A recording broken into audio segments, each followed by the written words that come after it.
Hi everyone. Welcome to innovative house wife vlog. I hope అందరూ బాగున్నారని అనుకుంటూ ఇంకా ఈ వీడియో వచ్చేసి మన డే టు డే లైఫ్లో యూజ్ అయ్యే ఐడియాస్ అన్నది షేర్ చేశాను. సో లేట్ చేయకుండా అవేంటో చూసేద్దాం.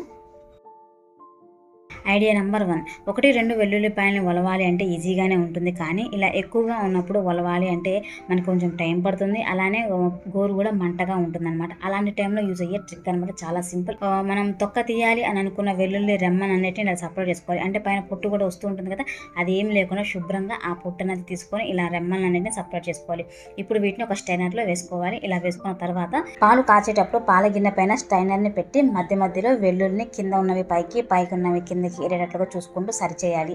ఇలా ఎందుకు చేయాలి అంటే ఆ పాలు కాచేటప్పుడు వేడి వస్తుంది కదా, ఆ వేడి ఈ వెల్లుల్లికి తగలటం వల్ల ఆ వెల్లుల్లికి అంటుకొని ఉంటుంది కదా తొక్క, అదన్నది కొంచెం ఓపెన్ అయిపోతుంది అనమాట.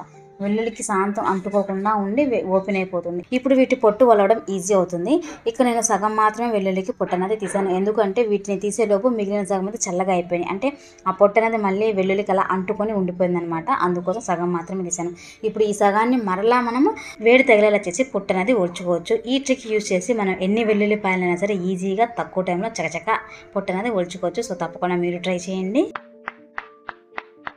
ఐడియా నెంబర్ 2, ఏదైనా పిండి వంటలు వండుకొని పూర్తిగా ఆరిన తర్వాత ఎయిర్ డబ్బాలో పెట్టి స్టోర్ చేసుకుంటాం కదా, అలా డైరెక్ట్గా స్టోర్ చేసే కన్నా మనము స్టోర్ చేసుకున్న డబ్బాలో కింద ఒక టిష్యూ పేపర్ వేసి దానిపైన కొద్దిగా కల్లుప్పు, అలానే 2-3 లవంగాలు వేసుకొని దీనిపైన మరలా ఇంకొక టిష్యూ పేపర్ పెట్టుకొని ఇప్పుడు వీటిలో మనం వండిన పిండి వంటలు పెట్టుకొని స్టోర్ చేసుకోవడం వలన పిండి వంటలు వండిన రోజు ఎంత క్రిస్పీగా టేస్టీగా అయితే ఉంటాయో అలానే అంటే అయిపోయేంత వరకు ఈ డబ్బాలో పెట్టినవి పూర్తిగా అయిపోయేంత వరకు అంతే క్రిస్పీగా అంతే టేస్ట్ అయితే అస్సలు మారకుండా అలానే ఉంటుందన్నమాట.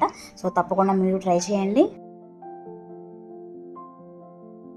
ఐడియా నెంబర్ 3, ఖాళీగా ఉన్న ఏదైనా కార్డ్బోర్డ్ బాక్స్ అనేది తీసుకోవాలి. ఈ బాక్స్కి ఎక్స్ట్రాగా ఉన్న వాటిని కట్ చేసి తీసేయాలి. ఇప్పుడు ఏదైనా ఒక థర్మాకోల్ అనేది తీసుకోవాలి.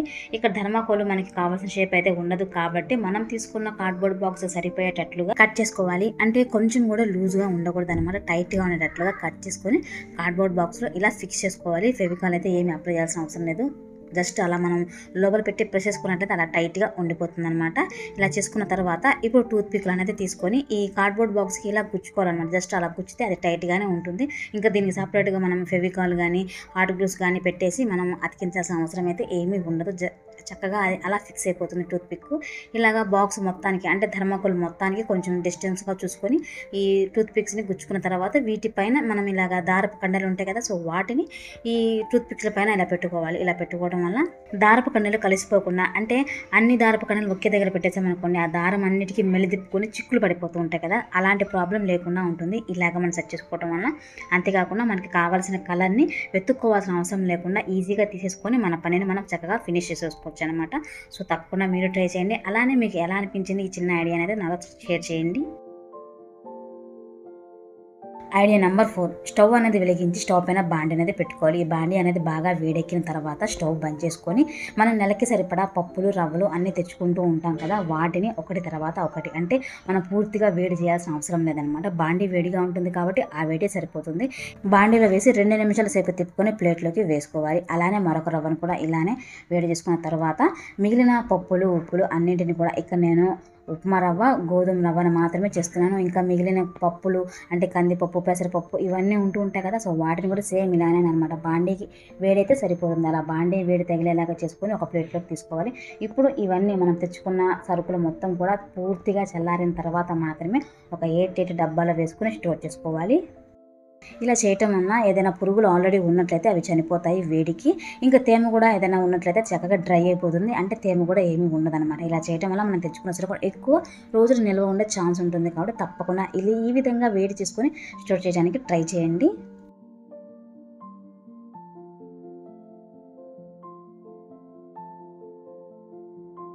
ఐడియా నెంబర్ 5, స్వీట్స్ కొన్నప్పుడు వచ్చిన బాక్సులు ఉంటాయి కదా, వీటికి చక్కగా లాగు ఉంటుంది, అలానే ట్రాన్స్పరెంట్గా కూడా ఉంటుంది కాబట్టి వీటిని పడవేయకుండా మనకి కిచెన్లో కానీ లేకపోతే ఫ్రిడ్జ్లో ఏదైనా ఐటమ్స్ అంటే చిన్నగా ఉండే కొద్దిగా మాత్రమే ఉండే ఐటమ్స్ని స్టోర్ చేయడానికి ఇక్కడ నేనైతే కరివేపాకును స్టోర్ చేసుకుంటున్నాను. అంటే కరివేపాకే కాకుండా కొత్తిమీర పుదీనా ఉంటుంది కదా, వాటిని కూడా సగం వరకు కట్ చేసుకొని ఇందులో పెట్టి చక్కగా రీయూస్ చేసుకోవచ్చు.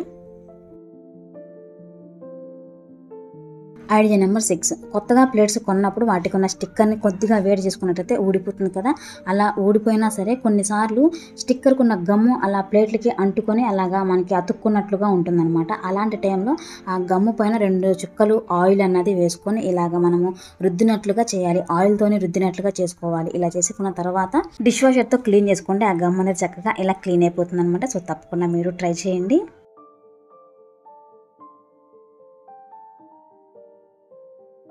ఐడియా నెంబర్ 7, ఫ్లోర్ టైల్స్ బాగా నునుపుగా ఉన్నా లేకపోతే పొరపాటున మనము కాలు సరిగ్గా వేయకపోయినా సరే మ్యాట్ ఇలా జారిపోతుంది కదా. అలాంటి టైంలో మ్యాట్ కింద పేపర్ అనేది వేసుకోవాలి. అంటే న్యూస్ పేపర్ అనమాట. న్యూస్ పేపర్ అయినా సరే మామూలుగా ఏదైనా పిల్లలు చించేసిన పేపర్ ఉంటుంది కదా, సో దానినైనా సరే మ్యాట్కి సరిపోయేటట్లుగా వేసుకోవాలి. కొంచెం అంటే కొంచెం కాదనమాట. ఇలా వేయటం వల్ల మ్యాట్ అనేది జారిపోకుండా ఒక గ్రిప్ అయితే ఉంటుంది. సో తప్పకుండా మీరు ట్రై చేయండి.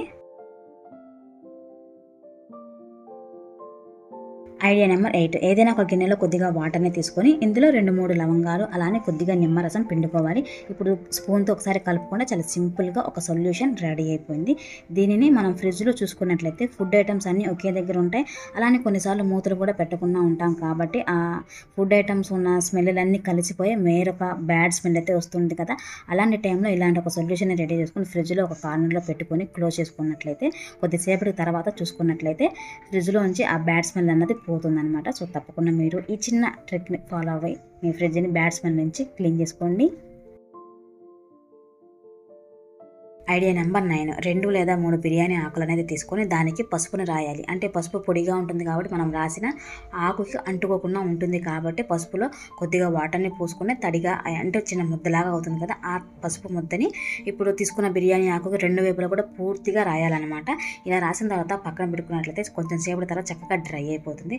ఇలా డ్రై అయిన ఈ బిర్యానీ ఆకుని ఇలాగా కొంచెం వెలిగించుకొని ఆర్పేసిన తర్వాత మనం నైట్ టైం పడుకునేటప్పుడు రూమ్లో ఒక కార్నర్కి పెట్టుకుంటే వచ్చే పొగలో బిర్యానీ ఆకు అలానే పసుపు ఈ 2 మిక్స్ అవ్వటం వలన కొంచెం ఘాటుగా ఉంటుందన్నమాట. వేరే స్మెల్ అయితే వస్తుంది. సో దానివల్ల రూమ్లోకి దోమలు పురుగులు రాకుండా ఉంటాయి. తప్పకుండా మీరు ట్రై చేయండి. ఈ వీడియోలో లాస్ట్ టిప్ వచ్చేసి పూలు కొన్నప్పుడు అన్నింటికి కాడలు ఉంటాయి. కానీ కొన్ని పూలకైతే ఇలా కాడలు ఊడిపోయి ఉంటాయి కదా. ఆ కాడలు అయితే ఊడిపోతాయి కానీ పువ్వు అయితే చాలా అందంగా ఉంటుంది. సో వాటిని పడేయాలంటే అంతగా మనసు ఒప్పదనమాట. అలాంటి టైంలో సాంబ్రాణి కడ్డీలు వెలిగించిన తర్వాత మిగిలిన పుల్ల ఉంటుంది కదా, ఆ పుల్లని ఇలాగా కాడ ఊడిపోయిన పువ్వుకి వెనక వైపు నుంచి ఈ పుల్లని ఇలా కొంచెం లోపలికి ఇలా గుచ్చుకుంటే కాడ అయితే రెడీ అయిపోతుంది. సో దీనిని అయితే మనం తలలో పెట్టుకోలేము కానీ దేవుడికి అయితే చక్కగా పెట్టుకోవచ్చు. అంటే దేవుడి పటానికి పై వైపున పెట్టి చక్కగా యూజ్ చేసుకోవచ్చు. ఈ విధంగా చేసుకున్నట్లయితే ప్రతి పువ్వుని కూడా మనం చక్కగా యూజ్ చేసుకోవచ్చు అనమాట. సో చూసారు కదా, ఈ వీడియోలో నేను షేర్ చేసిన ఐడియాస్ ప్రతి ఐడియా మన డైలీ లైఫ్లో యూజ్ అవుతుంది. అలానే డెఫినెట్గా మీరు ట్రై చేయండి. ఇలాంటి మరికొన్ని ఇంట్రెస్టింగ్ అండ్ యూస్ఫుల్ ఐడియాస్తో నేను మీ ముందుకు వచ్చేస్తాను. అప్పటి వరకు కీప్ వాచింగ్ మై ఛానల్.